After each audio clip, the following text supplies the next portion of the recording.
John, it's good to see you again. Likewise, Don. Thank you. We have sat, I think this is the third time over Oh, goodness. 20-some years that we've done this show. Yeah. Because you keep writing more books. I mean, you have, at this point, you have 6. the book on cemeteries, you have the book on ironwork, you have the collection of pieces from the Mobile Press Register, you have the book on the Mobile River, and now you have, and there's one I'm missing, right? And then now there's one on Alabama in the Civil War. Did a book on the Greek Revival architecture. in Mobile. Yes, Yeah. exactly.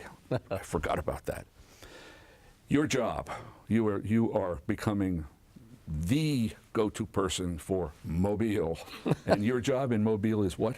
I'm an architectural historian for the Mobile Historic Development Commission. We do historic preservation work in the city of Mobile. What do you do? Do you prevent buildings from being knocked down? We have an Do you architectural build- review what board. do you do? We act as the staff for them so that residents of historic districts who are making changes to their properties, new roofs, paint, additions, demolitions, things like that, have to go before the board. So we kind of complete that paperwork, help the citizen move through that process. Right. We also work with the blight program. We work with tax credits and various financial incentives for historic preservation on commercial property, and lots of different sides to it. Well, the books on Mobile of yours, and I have read them all. I appreciate that. One of the things, it makes the reader a little sad, because each book, like the book on ironwork, says there used to be a lot of this, Right. and now there isn't. And then right. in the book on Mobile River, on the city of Mobile, you have this scathing paragraph on urban renewal, Right. where they tore down all the old buildings. Yeah. It's astonishing when we're always comparing ourselves to New Orleans and Charleston and Savannah Yes. that have this robust tourism, and it's all driven by these historic properties they have in their downtowns and specifically on the riverfronts. And unfortunately, Mobile demolished most of its, and that was more typical in American cities It was, at that yes. time. Because there was federal money for it, it was easy. Many of those buildings were abandoned or, Right. not utilized. And a lot of them were commercial rather than Exactly. rather than mansions. Yeah, and the economies had changed and Right. shifted, so it was unfortunate. I read an interesting book a few years ago on how the French Quarter in Right. New Orleans Yes. escaped Oh yeah. this fate. No, it was And they considered really a had to- slum, Well, they really had to stand up and Yeah, fight for it. People wanted to absolutely. tear it down and build a throughway. and you still have to fight. I mean, you wouldn't believe. Well, one of there's you quote a wicked wit who you were writing about the difficulty in getting state money for the Bankhead Tunnel and Right. for the bridges. And some wag that you quote said, now it's very, very easy to get to Mobile, but nobody wants to go there anymore. You remember that? Yes, that was a Mobile architect who said that. With all the construction of the interstates and all of the demolition that took place to facilitate that, as he said, we now have excellent access to a place we no longer want to go. One more thing about Mobile, because we didn't sit and talk after the Mobile River book. Right. It was a very unhealthy place for people to settle.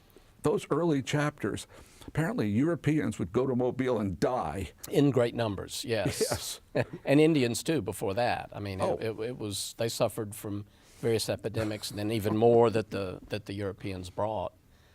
So it was until air conditioning came along and antibiotics, you're right, very It was unhealthy. just a swamp and malaria. Yes, It's like settling in mosquitoes. Panama. And I would talk to my dad about his childhood and going to sleep with mosquito nets and turning your pillow just to get to the cool side of the pillow, and architects who would wear bow ties so they could have them untied and have their shirt collars open, and they'd have towels around their drawings so they could wipe the sweat off the minute it dropped onto the drawing, and just astonishing. Yeah, air conditioning has Yeah, great made blessing. it possible for Yankees to live here. Whether you think And how that's a good fortunate thing or we not. are. Moving on, we will end our discussion with the Battle of Mobile Bay. Again, back to the port city. But the book on Alabama in the Civil War, I read it. I was a naive reader. Right. I know what most people know about the Civil War, but one of the things that I had always thought was that there wasn't much of it in Alabama. Right. And that's about a half-truth. Yes. The northern half of the state suffered how? Primarily from occupation early in the war with the Tennessee Valley. Yeah. Huntsville was taken and lost 4 times by the Union forces. Florence over a dozen times. So the armies were continually surging back and forth as the fortunes of the war changed in the West. So people in the valley were just being disrupted constantly. And if you were a farmer and you had a healthy mule, it didn't matter whether they were Confederate partisans or Union raiders. I mean, they were both going to take your mule. It was kind of hard for you to be enthusiastic about either side. Are you saying that the Union Army was driven out 4 times? Either. My understanding was that every once in a while they just left. Well, they were essentially maneuvered out. There wasn't a direct battle, but at one occasion they were in Huntsville and had settled in, and then Bragg moved into his Kentucky campaign. He was trying to plant the Confederate flag on the Ohio River, which was sort of a old desire of the Confederacy. And as a result of all of that, the Union armies had to reposition themselves to meet that new threat. So that was part of the reason. Was it what you would think of as a this is not a joke. Right. Was it what you would think of as a cruel occupation in Huntsville? In the beginning, it wasn't. Lincoln actually had a policy of conciliation because he was firmly convinced that the war had been brought on by the wealthy planter class and that the common folk weren't behind it and that they would embrace the old flag if given the opportunity. Yeah. So Union commanders and soldiers were under instruction, don't abuse the population, respect private property, respect public property, don't steal their horses, don't burn their barns, and let's show them that we're not going to be cruel occupiers and that if they come back into the fold, they'll be welcomed. And early in the war, there were some indications that was a sound policy. When the first Union timberclads came down the Tennessee River in '62, throngs of people came out waving the Union flags they'd been hiding in the cupboard, and this gave the Union troops great hope. But then with the occupation, it began to take an uglier turn, and there was extensive partisan activity all along the Tennessee River. And at that time, many families had sons in the Confederate Army, either as volunteers or as draftees, and so that tended to be where their loyalty would go. And so there were lots of pot shots taken at Union soldiers and trains derailed and that kind of partisan activity. And that sort of elicited a negative response, and it escalated. And occupation does that. Whether it's the Nazis in Greece or in Norway, Ukraine, you always get you generate a kind of resistance. Yes. France, so on. Two little things that I think are astonishing for a reader in your book. One is how rich the black belt planters were. Yes. And you've probably been asked this before or thought it through. Is there a 21st century comparison? I mean, were they what we would call billionaires? They were certainly millionaires. Yes, I think that's fair to say. It is some. I mean, like Nathan Bryan Whitfield, who had Gaineswood, that beautiful home in Demopolis, he would certainly be in the top 1%. He had over 200 slaves. That was rare. You consider a good field hand might be worth $1,000 to $1,500. That's a considerable investment. Most people owned a much smaller number of slaves, some only 2 or 3. A planter was defined as someone who owned at least 20. Oh, is that right? I did not know that. Many of them were mortgaged to the hilt, and and not particularly only well off till the next crop came in. But then others who were far more influential in politics were considerably better off. I've always been vaguely aware of how rich these, especially the Black Belt counties, but also people in Mississippi, Arkansas, of course, other places, they really got their wine and their furniture and their rugs and what have you from London and Paris. Yeah, they came by sea, came up the Mobile River, import all that into the Black Belt. All the cotton went out, so it was an extraordinary exchange. They were very up to the minute. Had all the latest literature within weeks of its being printed. Dickens. Gooday's Lady's Book. They had stuff on order, I'll bet. Oh, I'm sure they did. They all had commission merchants who would handle their business for them through the Port of Mobile.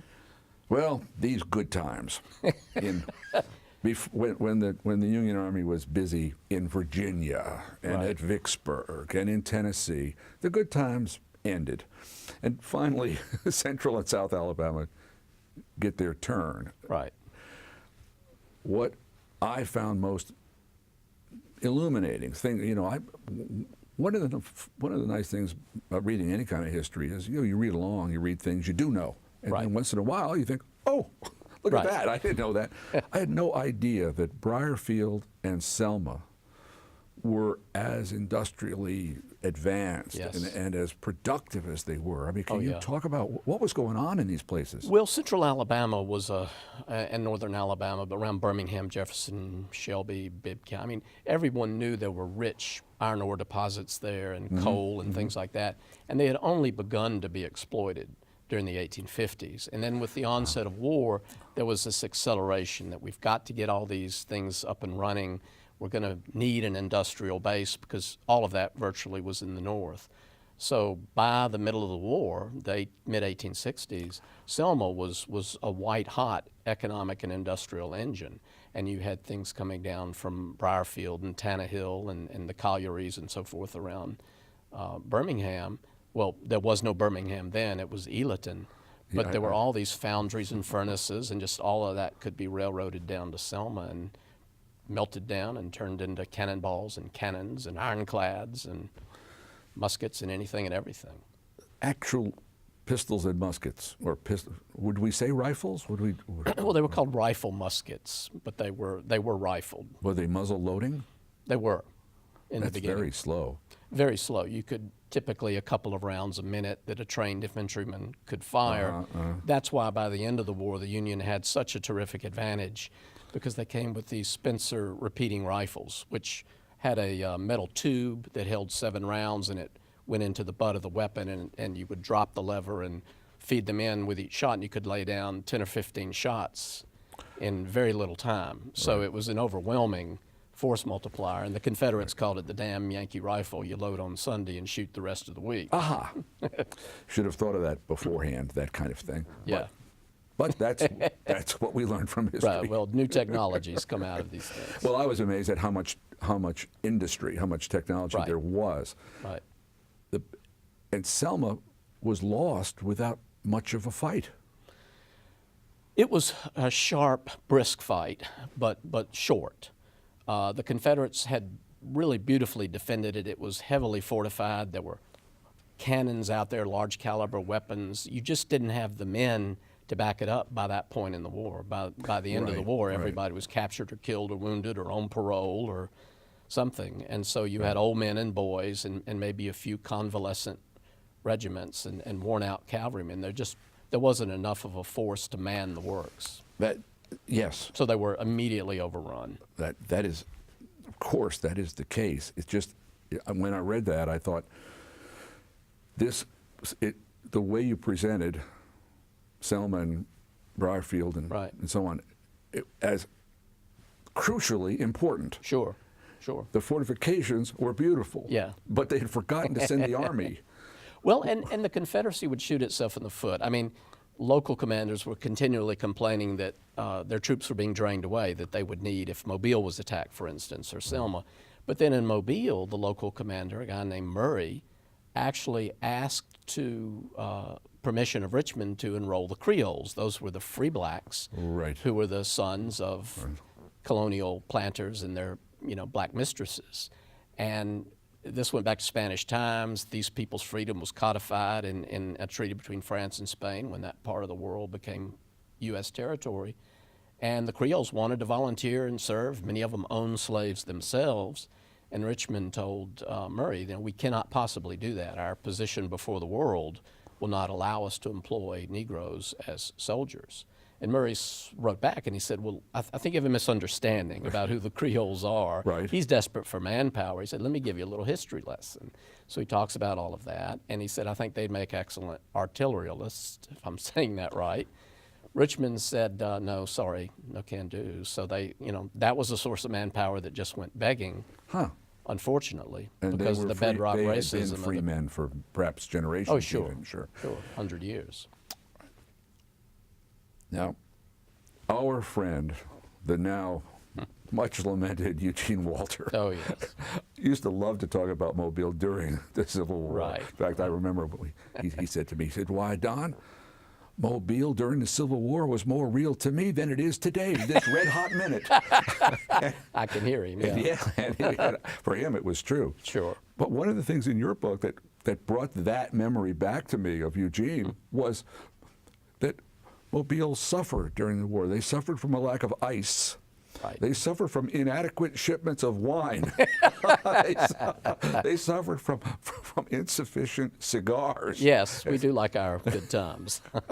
And there was a party somewhere most nights. Most nights. Is this, I mean, Mobile was sort of untouched for 3 years. Right. Is that Physically, the gist yes. of this? Yeah. I mean, there was a sense that it was referred to as the Paris of the Confederacy. Yeah. It had this reputation, and many troops would come through on leave, and so they would, want to be entertained when they were there, and people were happy to do so. Blockade runners managed to supply cigars and wine and liquor and other forms of stimulation, so they made do.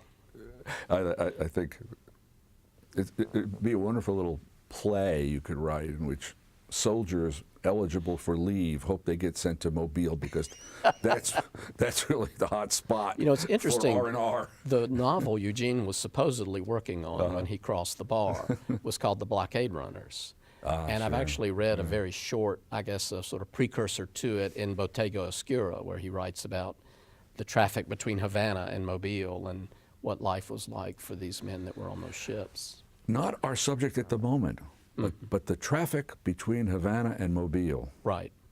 If our next few years go right, is going to be fantastic. Indeed, and there are historical precedents for that, one being the blockade running, and of course long before that. So Mobile is a sister city with Havana. Yeah. And if Havana is 90 miles from Key West, it would be, what, 150 or 60 miles from Mobile? What would it be? It's more like 500 Is it really? or so from It's Mobile. more than twice as But aboard far. a fast steamer then, 2 or 3 days Yeah. with a fair wind. And we'll be selling Kentucky Fried Chicken in Havana We're already sending the chicken down there. before long, and whatever, it's soybeans and chickens and whatever it is. Right. But Mobile is not only your home, your academic specialty. I believe your pet project altogether. Love that city. There finally is not a land battle of Mobile, not finally, but there is across the bay. There's a siege. There's a siege. Of course, the Battle of Mobile takes place in the summer of '64, and then that essentially shuts down the city's strategic value. Blockade runners can't come or go. Right. So it's sort of sitting there stewing in its own gumbo. And then in the end, the Union brings up the Navy and the Army and comes via the Eastern Shore, Spanish Fort and Blakely. Spanish Fort and Blakely. You devote a good chunk of a good percentage of the whole book is that sequence of fights, and there's a black-white issue in there that does it go back to Fort Pillow and the massacre? Yes. Tell about that. That's one of those, that black soldier Confederate soldier issue pops up in the Civil War a number of times in places.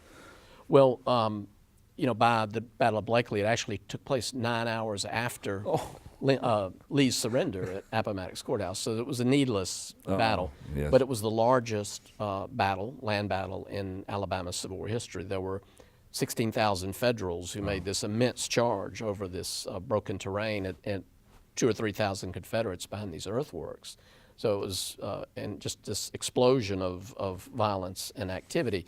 There were a lot of, not a lot, there were a number, maybe as many as 1,500 black troops on the Union right, which was the Confederate left, and they were so anxious to avenge this massacre at Fort Pillow. And for viewers who may not know about Fort Pillow, that was an incident in Tennessee on the Mississippi River where Forrest's men overwhelmed a Federal garrison that was manned by black troops and white Unionists. And as these people were surrendering, the story went, and begging for pardon and parley, the Confederates essentially went wild and started massacring them in this sort of this racist rage.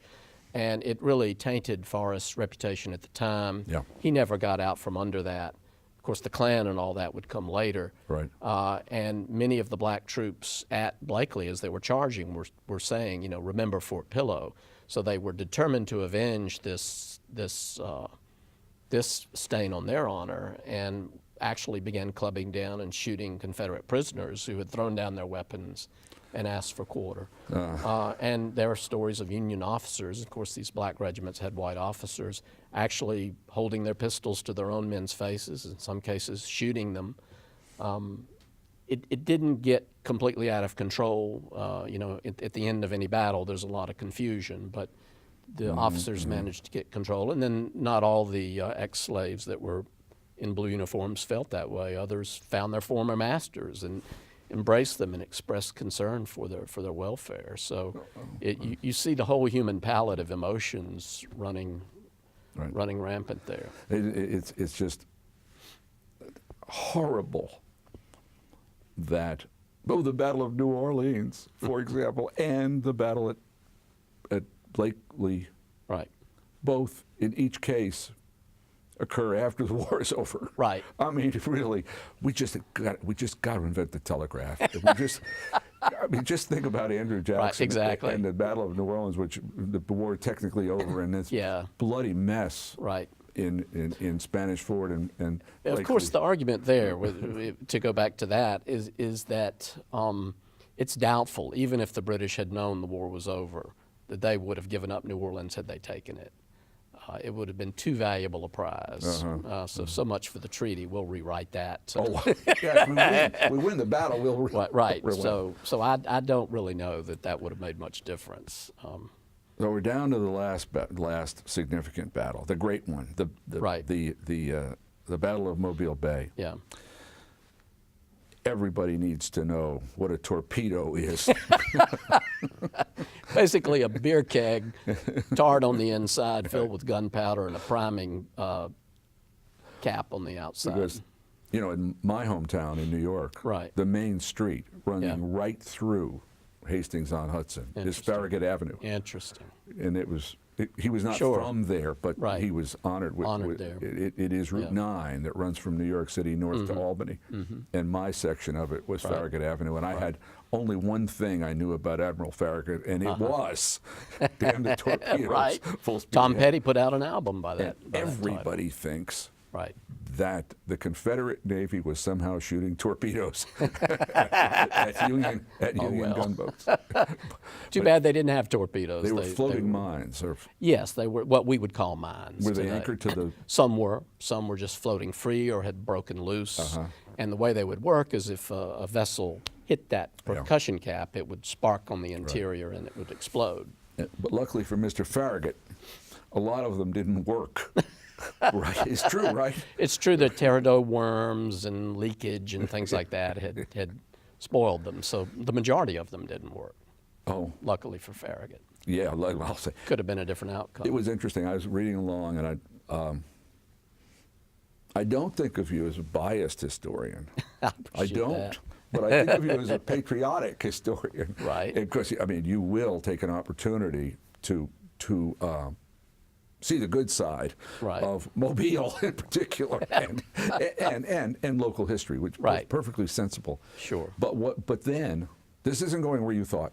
But then I was pleased. I thought, after all, he's giving Farragut all the credit that he could possibly be due. Right. I think you finally come down that this is a very brave business. No kidding. Yeah. Yeah, and that was one of the reasons I wrote the book, too. Too often to me, the battle is treated as a foregone conclusion. Farragut damned the torpedoes, and it was near the end of the war, and it didn't matter. But it was really a very consequential battle.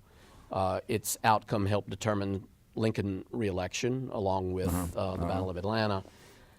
And it could have gone the other way. It was a near-run thing. They lost the Tecumseh with 100-plus men aboard, and had more torpedoes worked that day. It could have been much worse. And Farragut gave the order, and he took the responsibility. And did he? He was on deck. Right. Like Nelson, who ends up in the thick of it. Yes. Yeah, but did he lash himself? He to did. the He mast? because of the smoke from these black powder weapons. He had climbed up to the what they call the futtock shrouds, and a sailing ship mast goes up, and then there's like a platform, and then another pole goes up, and so forth. Well, he climbed up to that first platform, so he might have been 35 or 40 feet off the deck. And so the rat lines come up, and then there's a hole called the lubber's hole through that platform where the pilot was standing up there to direct the ship. And Farragut climbs up to that point, but then there are shrouds that come out to the edge of the platform. So he's hanging onto those with his telescope and directing the battle and giving orders to the pilot in the main top. And a commander down on the deck sees all this and says, it isn't going to take much to pitch him into the bay. Right. So he sends a sailor up to lash the admiral to the mast, and history was made. It is wonderful. It is wonderful that you conclude your book with a sequence describing the great bravery of the Union admiral. I think that's well. Who was a Admiral Southerner, by the Bull. way? I try to be non-judgmental. I mean, you say I'm a patriot, but I do try to give credit where credit is due. Well, you absolutely do. I'm just kidding. We're done. Wow, except that went fast. Except that now, what will happen next? And I know you've got something going next. Yes, I've in fact just finished writing a maritime history of the Gulf of Mexico called Coursing the Furrowed Blue. And I've got a contract with the University of South Carolina Press, who did the Mobile River book. All right. And so look for it in maybe a year and a half. All right. You finish it, I'll read it. More and then ships and boats. We'll sit down and talk again. Good, I'll look forward to that. Thank you, John. Thank you, Pleasure. John. Awesome.